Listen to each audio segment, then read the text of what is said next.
Take a mirror. Hold it vertically against the center of this painting. On the left, God. On the right, the devil.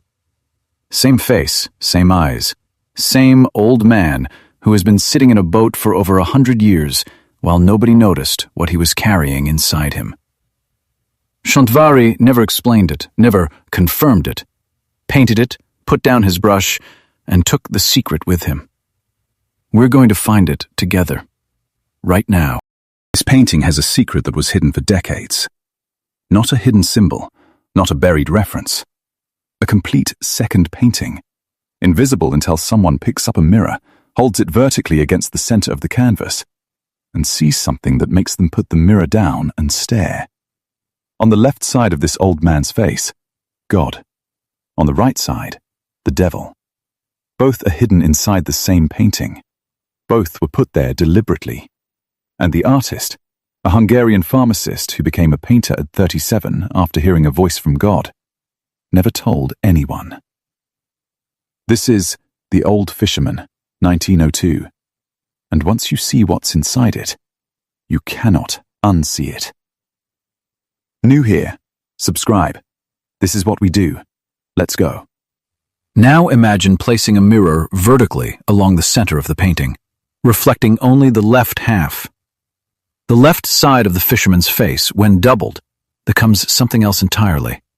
The features soften, the brow opens, the expression shifts from neutral to something that can only be described as benevolent. Behind the left half of the figure, the water is calm, the sky is bright, the light is warm and even. The doubled left image produces an old man at peace, a figure that generations of viewers have described as godlike. Serene authority, gentle power. The face of someone who has seen everything and found a way to hold it without being broken by it. Csontváry placed this image inside the left side of his fisherman and never said a word about it. Now reflect only the right half. The same face, but the right side, doubled, produces something that stops people cold. The features harden, the brow drops, the expression shifts into something dark, asymmetrical, menacing in a way that is difficult to name precisely, but impossible to mistake. Behind the right half of the figure, the water is different, darker, rougher, less settled. The sky on the right carries a different quality of light. The doubled right image produces a figure that viewers across cultures and eras have consistently described as sinister, demonic. The face of something that has also seen everything, but was not softened by it, was sharpened by it. Csontváry placed both inside the same painting, inside the same man. Look carefully at the water on each side of the painting. This is where the secret becomes visible, even without the mirror, if you know what you were looking for. The water on the left side of the canvas has a quality of stillness. The reflections are cleaner, the color is cooler and more settled. The water on the right carries subtle movement, slightly more turbulent, slightly darker in its depths. Csontváry painted two different bodies of water and arranged them so that they appear to be one. Only when you look at each side separately does the difference emerge. He built the mirror trick into the landscape itself, not just into the face.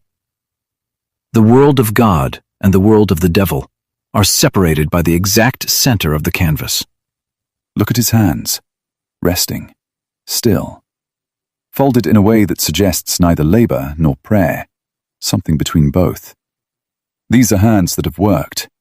The detail of them, the joints, the weight, the way they sit, speaks to a life of physical effort.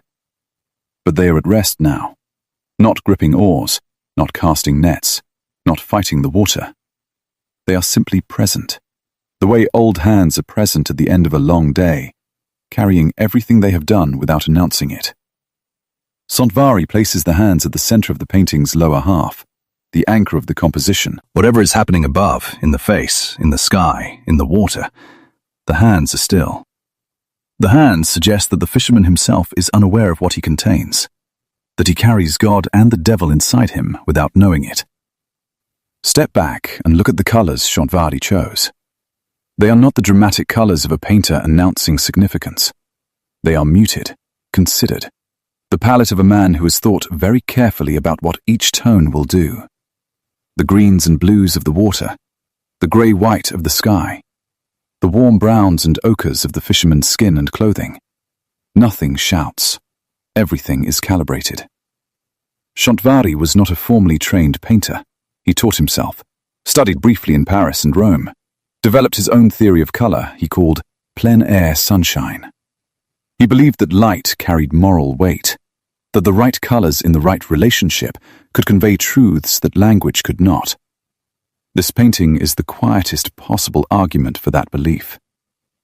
Return to the face. This time, look only at the eyes. They are looking at us, directly, without performance, without invitation, without hostility. They simply look, with the quality of eyes that have been looking at things for a very long time, and have stopped being surprised by most of them. But there is something else in these eyes that becomes visible only after you have seen the mirror trick. The knowledge that they contain two things simultaneously. Or, if you do not believe the mirror trick was intentional, the quality of a very old face that has lived through enough to carry both light and dark inside it without separating them. Csontváry's fisherman knows something. The eyes say so. They do not say what. Finally, look at the exact center of the painting, the invisible vertical line that divides everything. It runs through the middle of the fisherman's face, through his nose, down through his body, through the boat, into the water below. This line is not painted. It does not exist as a visible mark, But it is the most important line in the painting, the axis on which everything turns. To the left of this line, one world. To the right, another. The fisherman sits on this line. He does not lean left or right. He does not choose. He is the dividing line itself, the place where God and the devil share a face, where calm water and troubled water share a horizon, where the same human being contains everything that human beings contain. The invisible center of this painting is its entire argument. Now take everything in. Tivadar Kosztka Csontváry was born in Hungary in 1853. He worked as a pharmacist for most of his adult life. At 37, while writing a prescription, he looked out the window and, by his own account, heard a voice. It told him he would be the greatest plein-air painter since Raphael. He believed it completely. He left pharmacy. He taught himself to paint. He studied briefly in Munich, Paris, Rome. He traveled to the Middle East, to North Africa, to the places where light was strongest. And he developed a philosophy of painting that his contemporaries found, at best, eccentric, and at worst, evidence of serious mental illness. He was not recognized in his lifetime. He died in 1919, largely forgotten, having sold almost nothing. After his death, his family planned to sell his canvases as tarpaulins. A Hungarian collector intervened at the last moment and saved them. Today, the Csontváry Museum in Pécs, Hungary, holds his work. The Old Fisherman is among its most visited pieces. No one knows with certainty whether Csontváry intended the mirror effect. He never wrote about it. He never demonstrated it. The technique was discovered by accident or by the kind of sustained looking that most art receives decades after his death. Some art historians argue it is coincidence, or pareidolia, or the projection of viewers who want to find a secret. Others point to the deliberate, precise symmetry of the face, the deliberately different treatment of each side of the water and sky, and the fact that Csontváry believed with absolute conviction that he had been given a divine mission, and argue that a man who believed he was communicating something about God and the devil would find exactly this method. Hide it in plain sight, in the face of an ordinary man, on the line between two worlds that appear to be one. The question the painting leaves open is the same question it always was. Not, is the mirror trick real?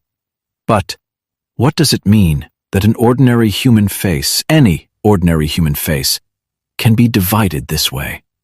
That the same eyes, the same mouth, the same lifetime of experience can produce a God on one side and a devil on the other, depending on which half you choose to look at.